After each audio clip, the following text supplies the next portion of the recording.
Vamos ver aqui, quase fui espancado no meu primeiro emprego do Japão. Que isso, do Yui Anubis. Diz o seguinte, quantas vezes isso aconteceu com você? É sexta-feira, 11 da noite. Bateu aquela mega vontade de comer algo doce. Talvez um sorvete? Você anda todo feliz na direção da sua geladeira. Por que o modelo dele é um VTuber fanboy com bundão e colchão? E vazio. Aí você pensa, vou pedir online então. E você abre seu aplicativo favorito, que eu não posso falar o nome porque não estou sendo pago e não quero fazer propaganda gratuita nesse canal. E bum, fechado. Apresenta a você lojas de conveniência, mais conhecidas no Japão como Konbini ou Convenience Store.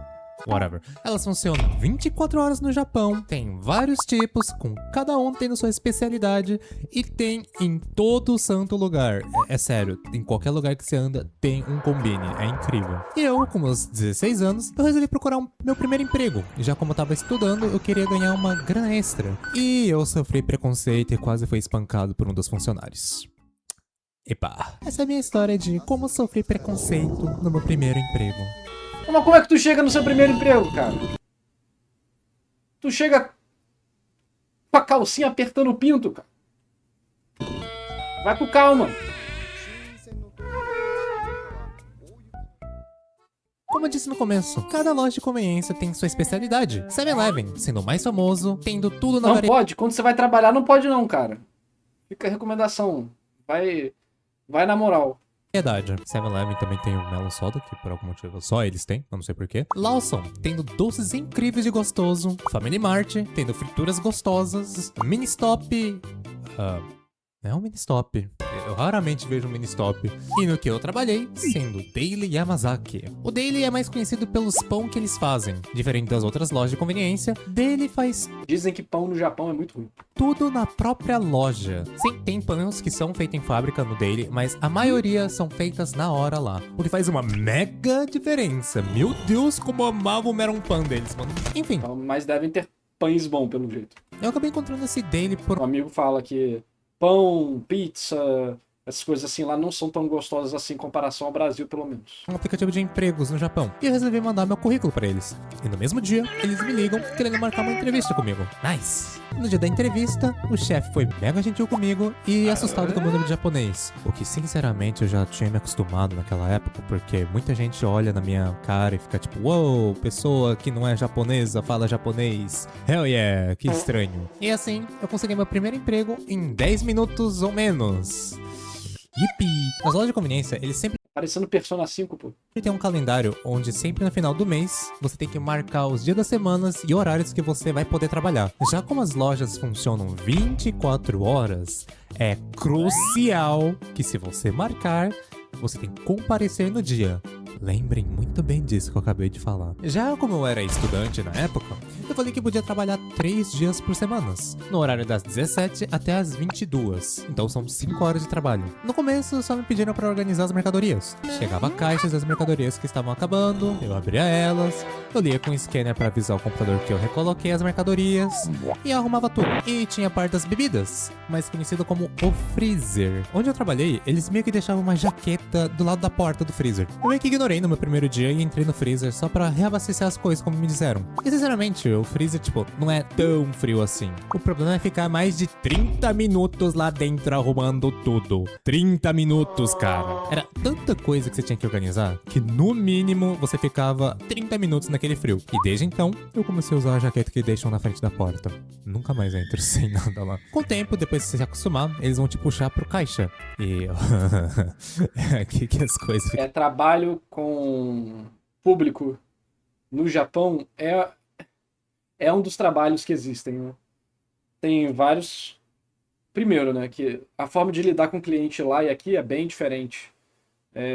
As coisas que você tem que falar. No Japão, você literalmente tem que ser um NPC. Quando você é um trabalhador desse tipo de coisa, tipo, o cliente pode gritar na tua cara, o caralho, você vai falar obrigado, volte sempre. Tipo, você tem as 5 frases que você tem que falar constantemente e trabalhe. Né? Então você tem que virar um NPC. Pra gente do Brasil é um pouco complicado isso aí, né? Mas vamos ver o que aconteceu. legais. E quando digo legais, é aqui que deu tudo errado mesmo. A parte do caixa não é apenas o caixa. No momento que você entra nessa área, você faz tudo na loja. E aqui vai umas coisas que você tem que fazer. Você tem atendimento do caixa, receber pagamentos, dinheiro, cartão, Ice Card, Pô, mas isso é o trabalho do caixa, né? QR Code. Aquecer alimentos, entrega talheres, guardanapos, venda de cigarros, venda de álcool, recebimento de pacotes, entrega de pacotes, envio de pacotes, aceitar encomendas de Yamato, Sagawa, Japan Post, aceitar devolução de compra online, impressão. Vários desses aí é o caixa mesmo que faz. Bem-vindo no CLT. O pior de tudo é que só tem você e mais uma pessoa trabalhando. Então, vocês dois tinham que se dar muito bem para as coisas não pegar fogo. Desde o começo, a pessoa que tava me ensinando as coisas lá trabalhava naquele lugar por mais de 10 anos. Eu vou chamar ele de Gurasan, porque ele usava óculos. E eu não quero colocar o nome dele aqui. O Gurasan, ele tinha em torno de 50 anos por aí. Ele fumava toda hora e pedia cigarro direto. Mas ele O japonês velho padrão. era até que gentil no começo, então não me importei muito com isso. Ele foi encarregado de me ensinar tudo lá no Combine e até o caixa, então ele tinha que ficar do meu lado até eu me acostumar. Antes que alguém que mora no Japão comece a comentar algo aqui nos comentários, naquela época não tinha os caixas eletrônicos de hoje em dia que tem no Japão. Eu sei que hoje em dia, 90% das lojas tem os caixas que você mesmo paga e o caixa te dá o Narras, algo me diz que o carinha do vídeo depois do primeiro CLT decidir ir para um meio de café temático e ficou milionário, porém não posso provar. Obrigado por sua colaboração, Kleber. dinheiro sem interação humana. O caixa lá só, tipo, o humano só vai escanear as coisas e acabou. Acabou o trabalho dele. Na minha época não tinha isso. O meu, eu escaneava o produto, eu colocava na sacola, eu pegava o dinheiro e eu dava o troco. Então, tipo... E aqui vai uma mini aulinha do Japão. No Japão, a gente tem as seguintes moedas e notas japonesas. Ichien, Goen, Juen, Goju엔, Hyakuen, Gohyakuen. Agora, as notas são 100 yen, Gosen e Ichiman. Ok, mas cadê o problema nisso tudo? Imagina você tá trabalhando e o cliente pede uma balinha de 10 ienes e uma coquinha. Em total, uns 160 ienes. A pessoa entrega 10 mil ienes. Filho da puta. Sim, isso aconteceu. Existe sim um sistema de pagar com celular parecido Pix. Mas no Japão não é comum. Não, sério mesmo, poder pagar com Pix ou cartão assim de... Dependendo do tempo que ele foi lá, realmente não era comum, não. Hoje em dia vai ser mais comum por causa de carteiras de celular e tal, mas no Japão ainda se usa muito dinheiro, né? Dinheiro físico e dinheiro vivo. E... não sei quando foi essa história, ele deve ter o quê? Uns 25 anos de idade? Isso foi quando ele tinha 16, foi 10 anos atrás, 2016. Então as coisas no Japão é meio que um paradoxo. Tipo, as empresas usam muito fax, os escritórios estão cheios de papéis. Por exemplo, até a pandemia, a Shonen Jump obrigava que os artistas, os mangakas, enviassem os names físicos através de seus editores. Hoje em dia é digital. Mas antes era obrigatório ser físico. Por que isso acontecia? Tradição. Então as coisas demoram muito para mudar lá em relação a essas paradas. débito ou crédito aqui no Brasil é tão útil, meu Deus do céu. É normal que o cliente faz isso para trocar dinheiro? Cara, eu acho que existe um nível de bom senso aí, né? Tu não vai comprar... Vamos. A situação dele é o seguinte. Eu comprei uma balinha de 20 centavos e paguei com uma nota de 100 reais. Ah, trocar dinheiro. Pô, vou trocar meu peru na sua bunda, né? Isso que eu vou fazer, porque, pelo amor de Deus, isso você vai atrapalhar o caixa da loja. Porque aí você perde troco. Você tem que dar todo o troco para uma pessoa só, basicamente. Então... normalmente, o que você pode fazer, né, no Brasil, é falar, não tenho troco. Tem uma nota menor aí? A pessoa vai falar, não. Fala, então, infelizmente, eu não posso te vender. Acabou. Entendeu? Tem pessoas sim que usavam cartão ou raramente alguns aplicativos de celular, mas era bem raro encontrar essas pessoas. O maior problema disso tudo é quando você notava no final do dia, antes de terminar o seu turno. Cada um vai ter que fazer uma das seguintes coisas. Uma delas vai ter que ver os produtos que estão prestes a passar da validade. E ela tem que separar elas pra, tipo, o cliente não pegar os que estão quase estragando. Depois disso ela vai limpar a loja, passar a vassoura, um pano no chão, limpar o banheiro. E depois vai jogar o lixo fora, trocar todos os lixos do local. E por fim, reabastecer a máquina de café. Meu Deus, como era chato usar essa máquina. Sério, você precisava te fazer tipo um skills check só pra poder mexer nessa porcaria de máquina, de tão chata que ela é de limpar e colocar café. Qualquer passo errado que você dava nela, ela explode que nem um gerador de DVD, de tão chato que era. Ah é, e essa pessoa precisa fazer tudo isso que eu mencionei enquanto cuidava do caixa. Nice. É que dependendo do horário, né, que você vai, não tem muita coisa. Assim, se eles te pagam o suficiente, foda-se, né? Se eles estão te pagando bem, foda-se. Mas se estão te pagando mal, aí é uma merda. Tudo depende do quanto estão te pagando. Ok, o que a outra pessoa ficava fazendo então? A outra pessoa vai contar o tanto de dinheiro nos 2 caixas e ver se bateu a meta certinho e não teve nenhum erro no dia, o que geralmente demorava. E sinceramente, eu preferia 1000 vezes fazer tudo que eu mencionei do que fazer essa conta chata no caixa. Era ridículo de chato, vocês não têm noção. E se por algum acaso o caixa der negativo, bem, você precisa tirar dinheiro da sua própria carteira e adicionar no caixa. Sim, vocês ouviram isso certo. Você tirava dinheiro da sua carteira. Um incentivo pra você não errar, né? Porque senão o erro... Qual que é a diferença do erro e do funcionário te roubar, né? Complicado isso aí, cara. Pra não ficar negativo no caixa. Isso era errado? Provavelmente sim. Vai fazer o quê? E é isso, eu fiquei fazendo esse mesmo trabalho por 1 ano e meio. Ok, agora vamos falar da merda. Preconceito! Sim, eu saí do meu primeiro trabalho por conta de preconceito. O trabalho era legal? Sinceramente, eu me divertia nele sim. Mas aconteceu tanta coisa ruim, e tipo, ruim mesmo, que eu só precisei sair. Uma das coisas que... É que faltar dinheiro pode ser sinal de que o caixa estaria roubando. Exatamente. Então... Cara, normalmente tudo isso é explicado, né? Você tem essas regras, eles falam, você quer trabalhar mesmo com todas essas regras? Se você falou sim... sabendo das regras, aí, meu filho. Assim, se você falou sim e as pessoas te explicaram as regras, você se ferrou, se você não gostar. Se a pessoa não te explicou, aí é sacanagem. Ok? Aí beleza, sacanagem e tal. Mas a partir do momento que o trabalho vai ser do jeito A, B e C, você concorda? Se você leu ou não leu o papel que fala que vai ser A, B e C, aí é problema seu. Mas se a pessoa falou, né? Então... depende de como eles introduziram isso aí, né? Se eles comentaram, aí você não pode reclamar. Mas se eles não se eles esconderam isso, aí é sacanagem. Mas de qualquer forma, né, você pode falar, não, tá, então não vou trabalhar aqui, eu acho isso abusivo. Apesar de que é bem comum na real, né? É que aparentemente ele nunca mais trabalhou de caixa, né? E aí, Onur, valeu, mano, tamo junto. Ele nunca mais trabalhou de caixa, pelo jeito, né? Mas isso é bem comum. Porque não tem como ficar verificando se o caixa tá te roubando ou não. Então, você tem que fazer o balanço do que foi vendido e do quanto entrou no caixa. E aí, se tudo bater certinho, não aconteceu nada demais. Mas se tiver um erro, e esse erro não puder ser... Ah, beleza, você vai ressarcir. E esse erro não puder ser verificado que foi um erro, isso não é diferente de um roubo, porque quem garante que não foi um roubo? Né? Então, é o dia a dia, né? sempre acontecia era cliente tentando me evitar só por eu estar no caixa. Por que pegar um caixa com um mestiço, sendo que no outro tem um japonês, não é mesmo? Teve várias vezes também que a outra pessoa... Menos trabalho, porra. Você ficava lá, ninguém fazia nada. Bom demais. Tava trabalhando comigo, fazia merda com algum pedido do cliente. E o cliente botava a culpa em mim. Ah, não, aí não é legal. Aí não é legal. Porra, caralho, não. Foda. A parte mais engraçada disso? A pessoa que trabalhava comigo se aproveitava disso. Aí é canalha. Então no final, quem saía como errado era sempre eu, e eu que tive que abaixar a cabeça sempre. Sim, eu já tentei conversar com o chefe do local, ele cagava para isso. Engraçado que, eu também contava essas histórias pros meus pais, né? E a única coisa que eles falavam era, é assim mesmo, engole porque a gente já passou por coisa pior. Epa! Tinha uma garota nova que trabalhava lá comigo também. Eu me dava ok. Cara, você tem que entender que o único lugar do mundo que tem pouco preconceito é o Brasil. Porque aqui é uma salada mista. Árabe, japonês, europeu, americano, africano que vem no Brasil, eventualmente vira brasileiro. Mas quando você vai para outro país, não tem isso. Na Inglaterra tem bairro de muçulmano, tem bairro de latino, tem bairro de africano, tem bairro de árabe, tem bairro asiático. Nos Estados Unidos, nas cidades, é a mesma coisa.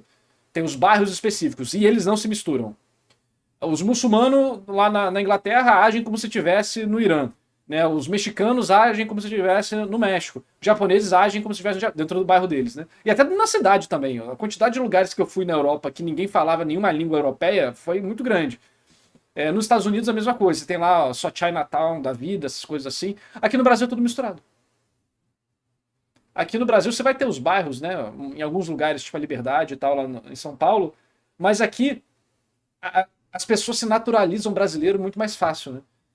Não sei o que é dessa mistura cultural brasileira que faz com que a gente seja muito tranquilo em aceitar outra pessoa e a gente também consegue fazer essa outra pessoa ficar como a gente. Porque é foda, né? Você tá aqui no Brasil, aí chega, sei lá, um russo, um americano, um japonês, um asiático, que as coisas sejam igual lá. Não vai funcionar assim, né? Vamos ser sinceros. E isso seria um porre, alguém chegar na sua... chega metade da população da sua cidade, sei lá, de japonês. Tudo bem que todo mundo vai adorar se a cidade virar japonesa. Então, do subúrbio da China. E os caras lá começam a... coisa que brasileiro não gosta, a matar todos os cachorros e gatos pra fazer churrasco. Aí todo mundo vai ficar puto. Porque não, isso não é a nossa cultura. Não faça isso aqui, você tá em outro país. Respeita o que a gente faz. E aí... Então, assim, acho que todo mundo consegue entender esse tipo de coisa, né? Mas aqui no Brasil, em geral, eu sinto que isso não acontece tanto, né? Todo mundo vira brasileiro em algum ponto. Mas lá fora, não. Lá fora, o inglês vai ter preconceito com você, o americano, o chinês, o japonês. Todo mundo vai ter preconceito com você. Aqui no Brasil que a gente é tranquilo. Isso é muito doido. É uma das características mais interessantes do Brasil, na minha opinião. É como a gente é capaz de absorver e transformar as culturas que vêm pra cá. E com ela. Só que, cara, como que eu explico isso? O namorado dela sempre tinha uma garota nova que trabalhava lá comigo também. Eu me dava ok com ela. Só que, cara, como que eu explico isso? O namorado dela sempre aparecia no meio do trabalho. E ela falava que, tipo, ia ficar meio afastada na parte da cozinha com ele. E me deixava sozinho por horas no caixa. Eu não preciso dizer o que eles estavam fazendo, né? E com isso, eu precisava sair do caixa às vezes. Aí, ó, sonho, a japinha de vocês é o sonho do chat. Pra guardar algumas mercadorias ou até entrar no meu intervalo. Mas eu não podia por conta que os dois estavam ocupados. Mas ela não era punida por isso? Lembra do Graçan? Ele sempre passava pano pra ela. Uma vez, eu lembro que ela acabou derrubando 2 whiskies bem caros no chão. O que, normalmente, se quebrar, a pessoa teria que pagar. O Graçan só ignorou isso e falou que tá tudo bem, erros acontecem, deixa ela aí. Bro, lembra que eu disse que era crucial aparecer no trabalho depois de marcar suas datas e horários pro trabalho? Teve um dia que eu tava no meio da aula e recebi uma ligação do Graçan. Confuso, eu atendi e ele pergunta: Você tá disponível hoje? Pelo jeito que eu entendi, a garota que trabalha comigo aparentemente ligou de última hora pra ele, dizendo que não poderia comparecer por... Ninguém sabe, na verdade, o motivo até hoje. Provavelmente vai passar o tempo com o namorado, sei lá. E eu disse que eu tava no meio da aula. A Vanessa falou, pior que eu sou preconceituosa com japonês. Na minha cidade, do nada, começou a encher de asiático no centro da cidade. Eles já dominaram tudo. Os caras mal sabem falar português e estão vendendo mais que a galera que tá aqui faz décadas. Skill issue. O filho dos caras do varejo são os pirralhos mimados, que nem falam português. Skill issue. Os japa estão sabendo vender, porra. Yoroshiku nagashimasu. Dá um jeito, aprende aí, porra. Mas normalmente quem faz isso é que tem essa parada de vendas, de comércio, assim, centro de cidade, não é chinês? Pelo menos aqui no Rio de Janeiro. Tinha uma máfia chinesa no Rio de Janeiro. Em Niterói e regiões, né? E aí eu lembro que saiu uma matéria que mostrava que tinha 15 chineses morando num cubículo em cima da pastelaria. E você tinha que engatinhar, porque não dava pra ficar em pé onde eles moravam. E aí, assim que saiu essa matéria no jornal, do nada, tipo, umas 4 pastelarias fecharam aqui na minha cidade. E não chegaria tão cedo pra ir no trabalho. Tipo, nem era meu dia de trabalho, mas eu me ofereci a ajudar porque... dinheiro. Então eu avisei pro Graçan que iria me atrasar, pelo menos uns 30, 40 minutos, já como era na outra cidade, a minha escola. E ele disse que entendeu e desligou. Cara, eu saí correndo da escola e cheguei no trabalho todo suado pra ajudar, que geralmente eu volto pra casa, tomo um banho, eu tenho 30 minutos pra sair e chegar na loja de conveniência.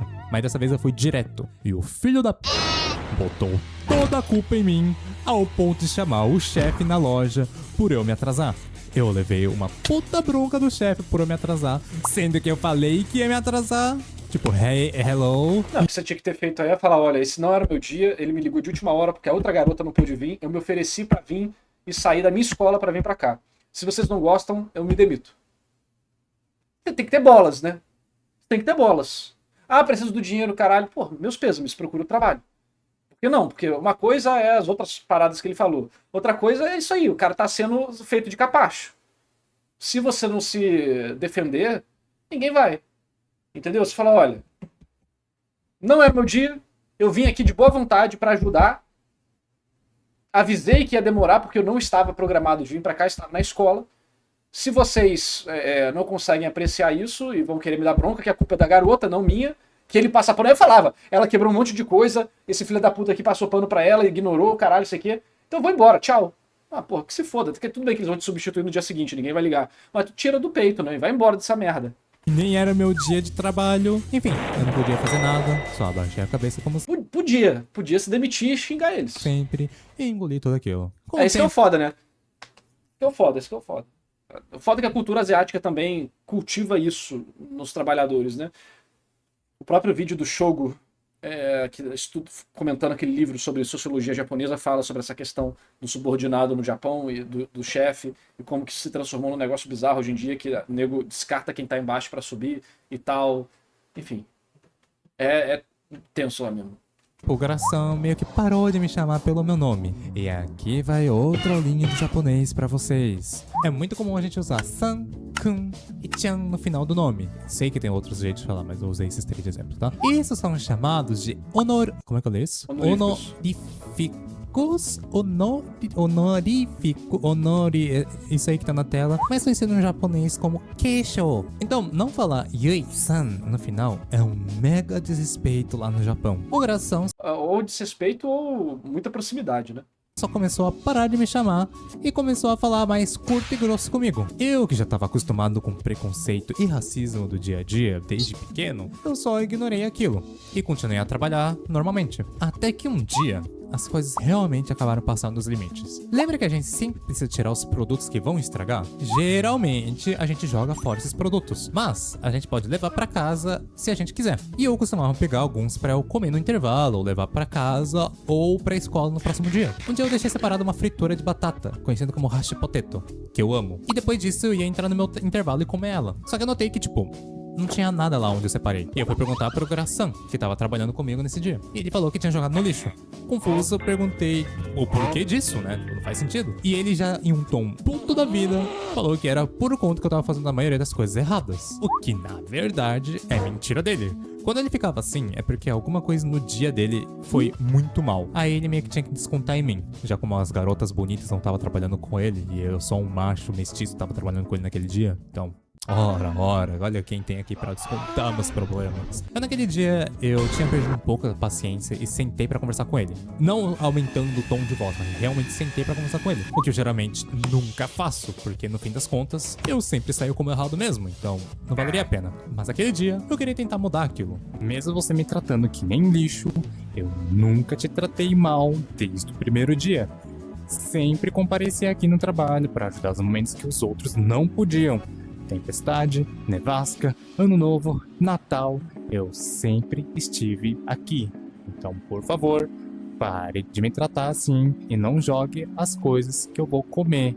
Depois de eu ter falado isso, o coração pega do lixo a batata que eu tinha guardado e esfrega na minha cara e fala: "Quer sua batata? Aí, ó, come ela." Não, eu não tô exagerando, foi real isso que aconteceu, tá? Eu não aguentando mais, tirei meu avental e coloquei na mesa e só disse: "Eu me demito." E antes de eu ir embora, óbvio que tem mais merda, né? Ele me agarra pela gola da minha camisa, pronto pra me socar enquanto gritava e me xingava. Não, eu não tô zoando, é sério, isso aconteceu. Eu disse que não tinha nenhum problema em me socar. Tinha uma câmera na sala filmando tudo, então eu não precisava me preocupar com isso. Dito isso, ele me solta e liga pro chefe contando a situação. Só que antes do chefe chegar, eu pego minhas coisas o mais rápido possível e eu saí daquele lugar. No final, eu pedi pra algumas pessoas que trabalhavam no local pegar a gravação, pra eu tentar me defender, né? Porque, pô, depois disso, eu acho que ia dar alguma coisa, né? Mas ninguém quis acreditar na minha história. Contei pra minha família o que aconteceu, mas eles também disseram que eu tava errado nessa situação toda, que no final das contas, tudo que eu precisava fazer era engolir e ficar quieto, porque no final,